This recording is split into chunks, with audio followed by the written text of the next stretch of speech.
স্রোত অনুযায়ী কত মিটার চলে? স্রোত অনুযায়ী কত মিটার চলে? এক চার্জে এটা 50 কিলোমিটার যায়।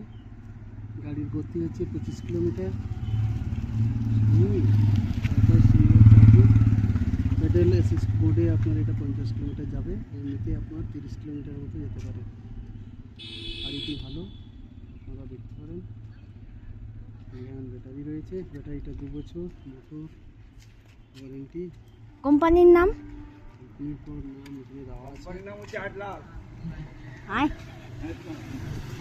এটা এখানে ভিডিও হচ্ছে। আর কেউ নেই, কি বললাম আমি?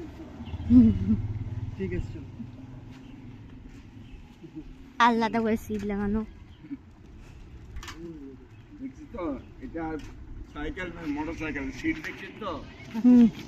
হয়নি।